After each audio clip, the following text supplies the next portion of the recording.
Welcome everybody to TechnoCLIL for EVO 2017. This webinar is part of this initiative, and I'm here introducing today our guest speaker, Nicky Hockly, a really international, world-famous speaker. So Nicky is the director of Pedagogy of online training and development organization. She has worked in the field of English language teaching since 1997. She's an international fluent speaker, gives workshops and training courses in the world. She writes regular columns on technology for teachers in the English Professional magazine and in the ELTJ, English Language Teaching Journal. She's also written several prize-winning knowledge books about new technology and language teaching, many of them with author. The latest of these books are focused on learning technologies, just 2016, and ETpedia Technology, forthcoming. She's a member of the Oxford University Press, ELTJ Advisory Panel, and the author for the Pedagogy platform, and is a member of the NILE Advisory Panel, as well as being a member of the TESOL Journal Advisory Board. So a real guru in the field of English language teaching and technologies, which are two focuses of our initiative, our training initiative, NILE Advisory language learning and technology. So it's just perfect. Just one of the best world famous experts in the field. So thanks again for accepting our invitation.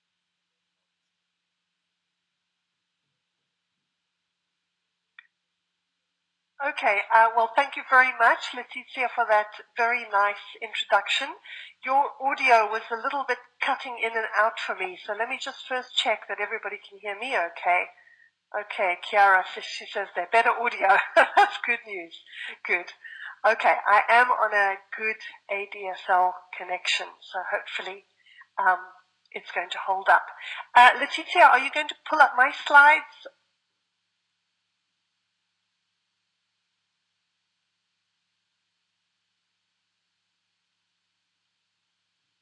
Or shall I do that? There we go. All right. Well, welcome everybody. Thank you very much for coming along. I believe you have thousands of people enrolled in your course, but I'm pleased to see that we don't have thousands of people in the chat. It's going to be a little bit easier to manage. As Letizia said, my name is Nicky, and I sort of specialize, if you like, in the application of digital technologies to language teaching.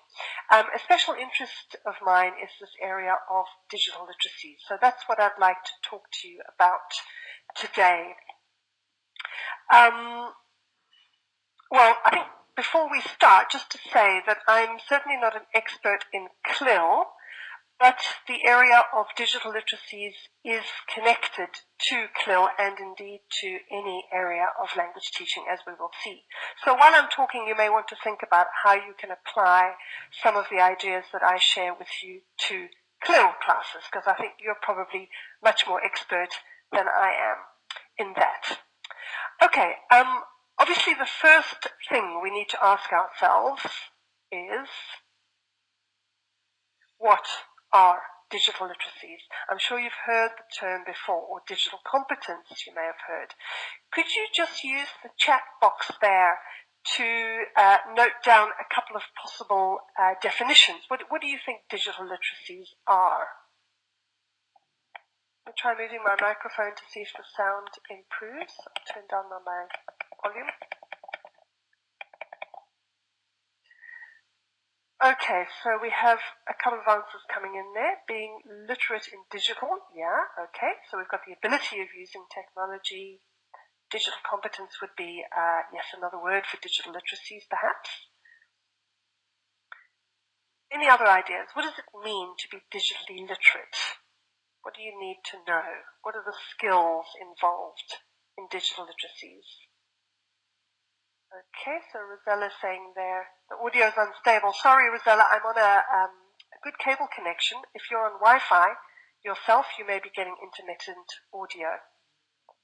Basic skills, Okay, right, we've got a nice long answer there from Rosanna, which has just gone past. Behaviors used, yeah, digital devices, 21st century skills, digital skills. Okay, yeah, but we're going to try and unpack a little bit exactly what this means during this talk, and I'm going to illustrate it with classroom activities that you could adapt and use with your own students.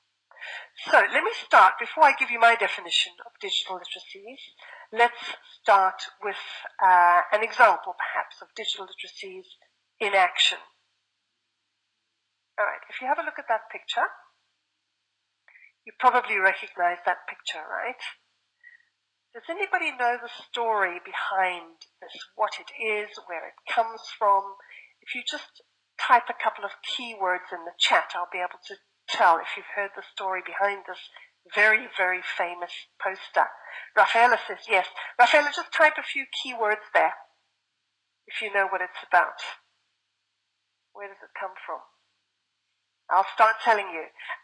It's actually a poster. It was a poster that was produced during the Second World War by the British government as part of their general sort of public propaganda that they would use. But it was never used during the war, and it was found, I think in the early 2000s, in somebody's attic, rolled up.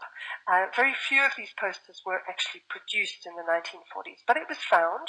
It was displayed in a workshop, in a bookshop in England, and people started noticing it. It became popular. T-shirts started to appear with this sign on it with these words, cups and that kind of stuff, and it just became more and more popular. Why do you think it was popular? What is it about this image and these words that is so, I don't know, that resonated with people? What do you think? Valeria, I'm on a ADSL connection. If you're on a Wi-Fi connection, you may be getting intermittent audio. Yeah, the whole idea of the kind of royal thing, it seems to be, the idea of calmness and so on. And Rafaela, also, just the idea that it's actually very British in a way, isn't it? The whole British stiff upper lip thing. And people were used to it in a kind of ironic context. I think we're talking the early 2000s. So this was the first original version, if you like, of this. It was followed by this. And you can see what's happened, right? There's been another version created which just inverts the whole idea. Okay. And then, as you know, many, many spin-offs on this started to appear around the web. And here is a selection of my favorites. I can see that the slide has resized a bit for the webinar, but you can see most of them. It's almost like a language activity. You can guess what's missing in the words that you can't read. Okay. I'll give you a moment to look at those. My favorite is the bottom left there, the keep calm and cool Batman. Yes, Evelia, it's been cut off because the slide has been resized for the video, for the webinar window. Never mind, I'm sure you've seen millions of these before. Okay, so this is basically an example of an original idea that appeared online, and then all of these versions appeared. And do you know what this is called? Where you have an original idea and then people create their own versions of it. There's one word for this beginning with M. Rosella has a nice one there. Keep calm and work with CLIL. Lovely. A meme, yeah, Sada says it there. A meme, M-E-M-E. So a meme is this idea. It could be an image, a video, a song, in this case an image, that is propagated through the internet, and people produce their own versions of it. But it's versions around a theme, and the original is still recognizable, if you like. Okay, so this is an example of digital literacy. Being able to produce a meme is an example of digital literacy. So to my mind, it sums up quite nicely the areas that are involved. Digital literacies, on the one hand, have tech skills, or technological or technical skills. So being able to produce your version of that poster with a different color, with a different image, with different words. But also connected to it is the idea of appropriate social practices, so using it appropriately in appropriate situations, and linked to that, the idea of cultural knowledge. So if we look back at these very nice versions of the meme, there's a lot of cultural knowledge behind each of these. Memes are interesting, and it's often slightly subversive. It can be a comment on society or even a political comment. Emanuela, I'm on a ADSL connection, I'm afraid. If you're on Wi-Fi, you may be having problems with audio. I suggest you sit as close as you can to the router. Or if you're on a 3G mobile device, you're also likely to have problems with video conferencing. So, looking at these examples again, we can see that cultural knowledge plays quite an important part in being able to understand the meaning behind these memes. Okay, so I think if there's one thing I'd like you to take away from this webinar, it's the idea that digital literacies are not just technical skills. They're technical skills plus this idea of appropriate social practices, plus in some cases cultural knowledge. These are equally important. Often the technical skills are not that difficult. By the way, if you would like to create the Keep Calm meme with your students, there's a wonderful free website called Keep Calm-O-Matic. And Keep Calm-O-Matic allows you to produce your own version of that meme very easily. You just choose an image, type in your own version of the text, click go, and then you have your instant meme. So often the technical skills involved are minimal. So Keep Calm-O-Matic. Yes, it's Keep Calm-O-Matic. And I think it's .com. There we go. KeepCalm-O-Matic.com. You might have to Google it if that's not the exact address. Okay, so that's a very simple activity that relies on a certain amount of digital literacy. And it's an example of a certain type of digital literacy. What you can see now is one way of understanding, if you like, digital literacies.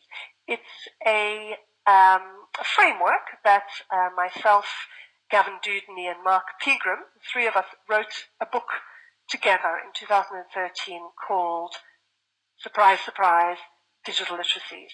And in the book, we suggested this as a framework for understanding digital literacies. You can see that there are 4 different areas in 4 circles. And each of these is a general way of categorizing digital literacies, if you like. The black words are the kind of literacies themselves. I'm not going to go through all of those because we only have just under an hour. This is a 350-page book. I don't think I'm going to be able to summarize that in 45 minutes. But I'd like to just look at a couple of these literacies so you can see how they can work in practice in the classroom. Okay, we've just looked at a literacy called remix. So the idea of the Keep Calm meme, where you take the original poster, and then you remix or you recreate a version of it. That's an example of remix literacy. And remix literacy can apply to images, as it did, and it can also apply to audio and to video, and I'm sure you've seen many examples of remix on the internet. Bernardina, you're asking about the book. I will tell you about a way you can win the book in a raffle at the end of the webinar. Okay, so we've looked at remix literacy. Fine. What I want to look at now is 2 literacies that kind of can go together from the connections part of our framework. So the idea of personal literacy and network literacy. All right. First of all, have a think. What do you think personal digital literacy is? What could that mean? I'll just give you a moment to write some ideas in the chat box. What do you think personal digital literacy is? What on earth could that mean? Would you like to type a few words? Daniela, thank you for putting the link to Keep Calm-O-Matic there. You make your own meme. Okay, so your preferable topics, one person. Personal literacy. Let's think about that in terms of a digital world, what that might mean. There we go. Sada has it. Sada, maybe you've read the book Digital Literacies, How to Introduce Oneself and Behave in a Digital Environment. Yeah, that's pretty much it. Personal literacy is the idea to how you use digital tools to shape and to project your online identity. How do you want to come across online? How are you going to use Facebook, LinkedIn, whatever it might be, to shape your desired online identity? Okay, so that's it, exactly. It says, Maria says that. She says something related to your personal life, yeah, and how that comes across online, right? Because we create the image that we give others online, and we need to be a little bit careful about the image that we are creating. That's personal literacy. Network literacy, what do you think that is? Obviously very linked to personal literacy. So network literacy. What could that mean? Any ideas? Taking advantage of some tea while you're thinking. Yeah, knowing how to use the web. Yeah, that's quite general. Yeah, can we focus it down a little bit? Yeah, Roberta's saying their connections with other. Daniela says, I have no idea. Right. Don't worry, Daniela, you will know in a minute. Angela's saying they're being able to work on the net with others. Yeah. Exactly.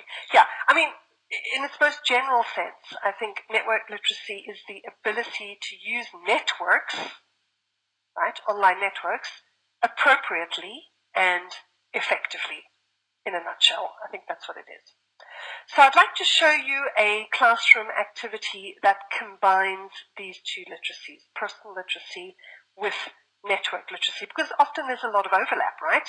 Your desired online identity plus an effective use of networks, right? They go together, clearly. Okay, let's have a look.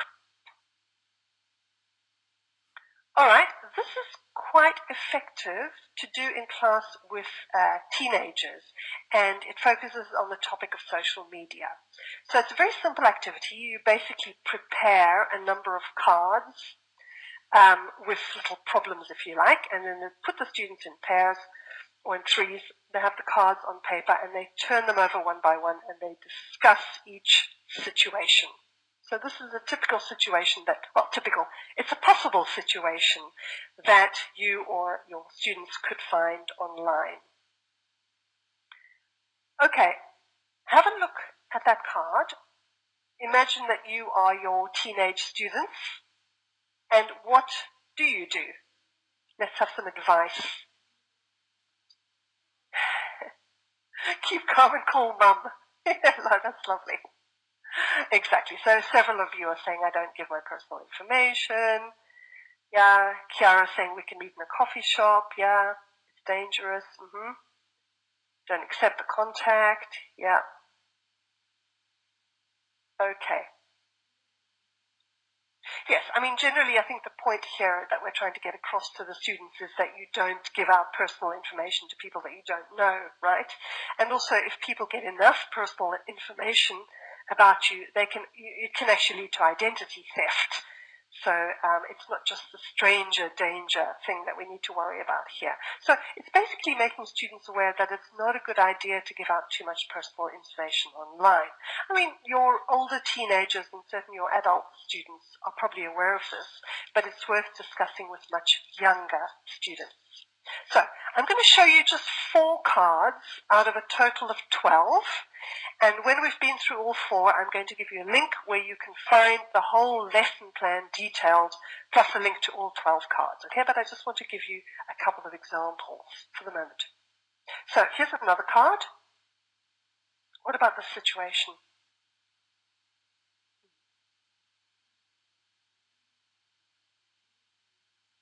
What do you do? Let's see what you say in the chat window. What advice would you give here?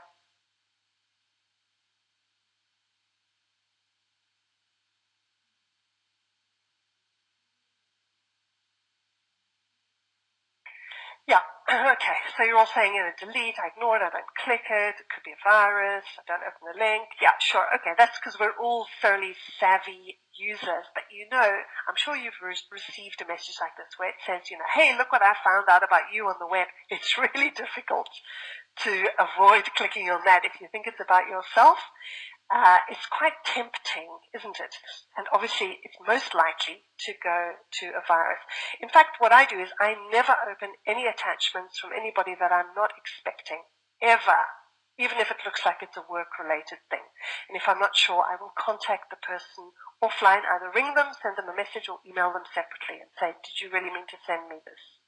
So I'm quite Taliban, if you like, about this. I definitely don't open anything or click on any link that I don't expect. So again, something that younger students need to be made aware of. Yeah, spam would be, the least serious scenario. I think, Michelangelo, it's, if it's a virus, it's the serious thing. Okay, let's look at another example. There we go. What do you do in this situation?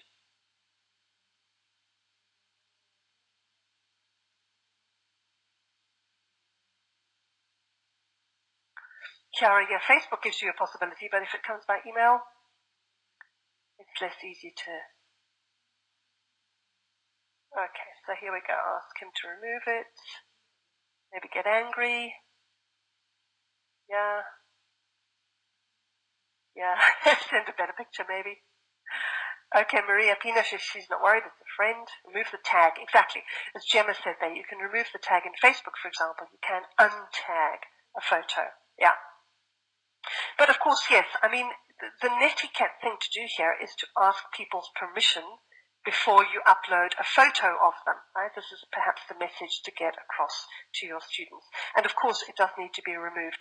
If the person refuses to remove the photo, you do have actual legal grounds, although it's unusual to get to that point. But if it involves younger learners, and this has happened before in school contexts, parents have got involved and so on, and if things are not sorted out, then there is a legal case. A legal case can be made. Hopefully nobody ever gets to that point. But yeah, these are things that students need to be taught to avoid in the first place, to avoid doing.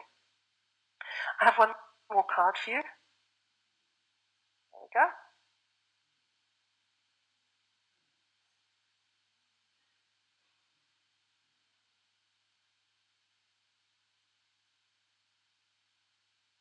Right, Maria Luisa, yeah, students want to tease each other, yeah.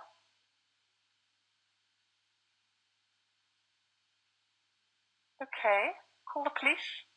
Yeah, was that what you would do immediately? Would the police rush round to your house and sort it out for you? Well, I live in Spain. I don't think they would rush round. I think, there are practical things that you can do here. What's probably happened here is that if somebody is posting in your name, your account has probably been hacked. So somebody's got your password and they've got into your account and they're pretending to be you. So what you need to do immediately is to change your profile and create a new username and a new password. That's the first thing you need to do. And then you need to post publicly with your new username, warning people that you've been hacked. If the message is threatening, or if it's maybe libelous, then maybe the police could be involved. But again, that would be a last stage. Usually you can't tell who's done it. It's some hacker sitting somewhere else in the world that you don't even, that it's very difficult to trace. So you need to be able to take concrete steps yourself here first, and to get rid of that immediately. And that's the first rule. Change your password. I don't know whether it's actually happened to anybody before. Okay, yeah, and of course to have strong passwords, right? So to use letters and capital letters and punctuation and so on and so forth. Okay, right, so that was just 4 cards from a possible 12 that you could do with students, and it's aimed really at teenage students, younger teenage students, but it also could be done with an adult class, especially if they have children, in which they talk about the kind of advice they would need to give to their kids. I'm just going to put a link in the chat window, if you just give me a second, where you'll find a lesson plan. for this, plus a link to, there you go, plus a link to all 12 cards. This is an activity from the book that I mentioned before, Digital Literacies. Okay, so you've got a kind of description of the lesson, plus a PDF version of the cards that you can print and then you can cut up and use in class. So, you know, we can talk about digital literacies with our students and help them develop their digital literacies without actually using technology in this case. This is just a conversation. Anyway, if you use it, let me know how it goes and how your students react. Okay, let's go back to our framework. There we go. So we've looked at remix. We've looked at personal and network literacy with the card activity. And now I'd like to take a look at probably two of the most basic and the most important digital literacies. That is search literacy and information literacy. So let's start with search literacy. What do you think that is? What is search literacy? If you put some ideas in the chat window. Search literacy, that one's quite self-explanatory.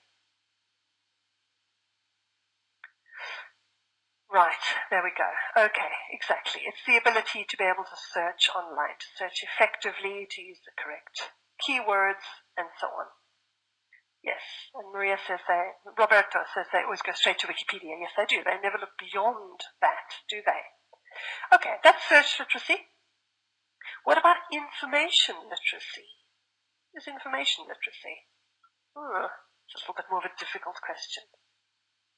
Yeah, to find the right information. Yeah, okay, select and find the right sources. Reliable sources, Maria Luisa says. That's it. Sara says, discriminate the quality of the information. Exactly. Teresa says, she says, distinguish between right and wrong information. Yeah, finding true information. The ability to recognize sources. Brilliant. That's the most fantastic comprehensive definition of information literacy I've heard in a while. Brilliant. Okay. I'm going to show you a really simple activity, and this one could very easily be adapted for CLIL classes to practice these two literacies together, search and information literacy. Okay? So, you ready? Here are 3 statements. I just want you to read those statements and think about for yourself. Think about whether each one is true or not. True or false? Just have a think. Have a think. You don't need to write anything because I'm going to give you a poll. I'm going to pull up a poll. And I'm hoping it's going to show for you in a second. Okay, you should be able to see a poll. Can you? Let me know if you can or you can't. Okay, you need to vote. You need to decide whether 1 is true, 2 are true, or all 3 are true. I had to formulate it like this because of the poll structuring in the webinar platform. We can do a true-false thing. Okay, we've got this. So we can see the total number of votes. Let me see if I can share the results with you. I think you should now be able to see.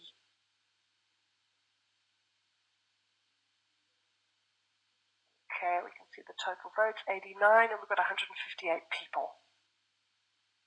Which means some of you are still thinking, or some of you have gone off to make a cup of tea. Keep calm and vote. Thank you, Chiara. Roberto says, what is a twit? Well, it may be a pregnant goldfish. Okay, well, while the rest of you are voting, I want you, if you're on your computer or you're on a device, just choose one of those statements, and I'll give you just a minute to search online and see whether it really is true or false. If there's one of these that you're not sure about, check it online. I'm just going to give you a minute. Do a quick search. If you know one is true or false, don't check that one. But if you're not sure, I'll give you a second to check. A lot of you think that the cow is true. Well, what about the others? Serena says she found the cow's information right. Exactly. Okay, so the cows give more milk when they listen to music is in fact true. And if you did do a search, you would find a number of links, including to a couple of newspaper articles about this. For example, I think from The Guardian, from The Independent. And as far as I recall, they like kind of relaxing music. And I think one of the articles I read, they like Baroque music.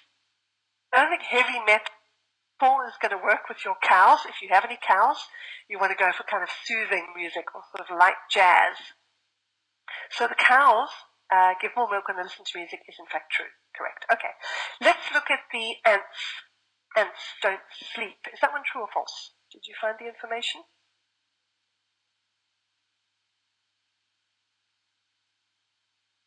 Ants don't sleep is true. Yeah, that one, when you do a search, it's not that clear. You get all sorts of sources in your search results. But if you look at the scientific articles, the consensus seems to be that we can't really use the term sleep for ants. They have, I think in one of the articles, one of the science articles I looked at, it said they have like episodic rests or something like that, or rest episodes. So it's not exactly sleeping like we do. So that one seems to be true. It seems to be true because they certainly don't sleep in the way that we understand sleep. They have episodic rests. So true, ants don't sleep. What about the last one? A pregnant goldfish is called a twit. True or false? What did you find? False. Yeah. Yeah, that search as well is interesting because you find a lot of kind of discussion forums about that. It's obviously one of these, sort of statements that has done the rounds on internet, and this is definitely false. Well, the first thing is because goldfish lay eggs. Fish lay eggs, so they can't be pregnant. Okay, so that's a kind of a joke. That's definitely not true. Okay, so you see how this activity works. You basically make a number of statements. These statements are all linked together around the theme of animals. So you could see how you could find statements linked together around a CLIL theme. But obviously there need to be statements that are out there on the internet, and then the students need to first of all guess whether it's true or false, and then they need to check, and that is going to require search literacy and also information literacy, because they need to look at the sources. And this activity I've done in class before, where we search together and we look at the search results together, and we help students identify the source, which you can see in the first page of your results. Maybe you get Wikipedia first, but you get them to look further down and to look at the difference between question and answer forums, for example, Yahoo Answers, and, independent or Guardian newspaper articles, which are obviously a more reliable source. So this is a very useful activity for students from sort of teenage years onwards in terms of helping them, be critical of the information that they find online. Okay, let's get rid of the poll. Okay, Rafaela, the poll is part of this webinar platform that we're using, by the way. It's built in. Okay, so that was another activity. We've looked at 3 activities so far. If we just go back to our framework, we've looked at Remix, where we looked at the Keep Calm meme. We've looked at personal and network literacy, where we looked at the cards or the problems, if you like, with solutions or advice for teenagers. And then we've just looked now at search and information, where we have statements that students need to check online. They need to find the information online. You can do this in class with students, or you can give them the statements in class, get them to guess, discuss, and then get them to check at home. And then in the next class, look at the results together. It really depends on what technology you have available in your classroom. There are many ways to run it. Okay, I'm going to stop there and give you an opportunity to ask any questions that you would like to about digital literacies or about the activities that we've done, whether you like the activities. Rosa Maria says we must always control the news. I mean, as you know, I'm sure there's a lot of talk about fake news at the moment. So the whole information literacy thing is particularly relevant at the moment. The PDF link to the cards is in a blog post, which I gave you a minute ago. I'll post it again. You need to read through the blog post, and in there is a link to the PDF cards. I'll just put it up for you again. Okay, here's the blog post, and it's in there. Okay. Oh, Irelia, that was your first webinar. Fantastic. How to properly do a search, Roberto? Yes, in the book here, there's a couple of activities about searching, because the other thing about searching is that there is life beyond Google. I mean, Google is a search engine that we probably all use, but you can also get very specific search engines that focus on different things. So, for example, if you want to look at blog posts, you could use Technorati to search.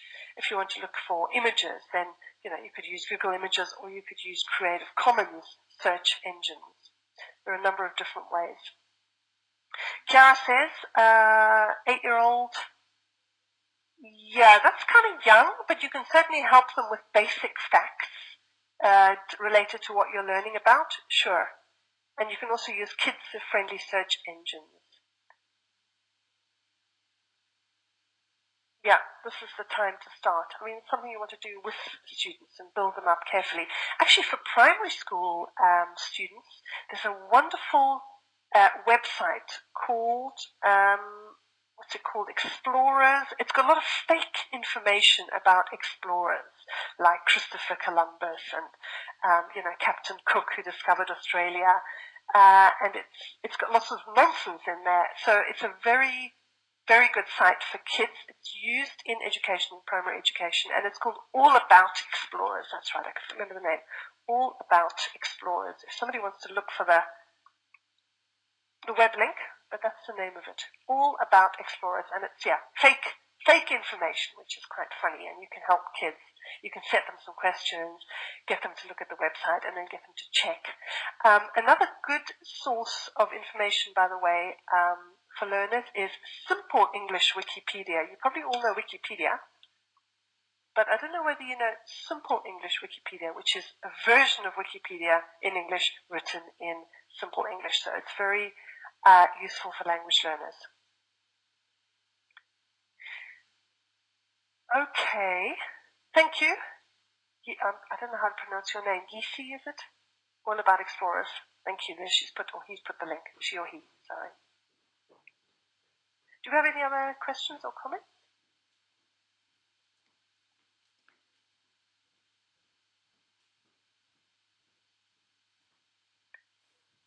Okay, thank you. Again, Daniela's put the link for Simple English Wikipedia. Yeah, it's very good. It's much easier for students to deal with. Secondary school, all of the things that we've just talked about, Maria Paula, can be used for secondary school. If you have a look at the blog link from earlier, there's a couple more posts about digital literacies on my blog.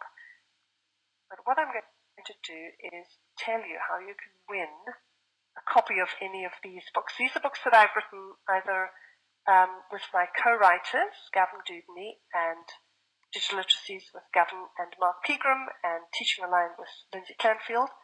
And we're running a monthly book raffle at the moment on our website. All you need to do is sign up for our newsletter, and then every month we take a name out of the hat from our new subscribers, and we're giving away a copy of one of our books every month. So this last month we just gave away a copy of Focus on Learning Technologies, which is my most recent book. And this month, I can't remember, it might be Digital Literacies this month. So if you sign up, then you will be in the hat to win one of these. Okay, if we don't have any more questions or comments.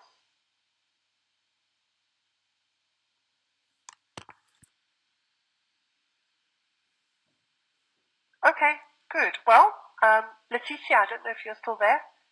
But if not, just to say thank you very much from everybody. Rafaela asks where I'm from. Yeah, I wonder if anybody can spot my accent. I'm originally from South Africa, Rafaela, but I live in Barcelona in Spain. Thank you so much, everybody, for coming along. If you sign up for our newsletter, good luck. I hope you win one of our books. I hope you try out some of these activities with your students. If you do, let me know. My email is at the bottom of the slide. You'll see it there. And just to wish you all the best with the rest of your Techno CLIL course. Thank you very much.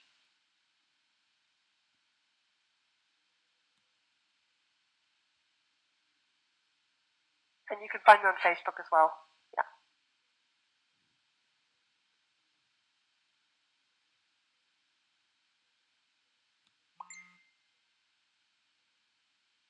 Thanks, everybody.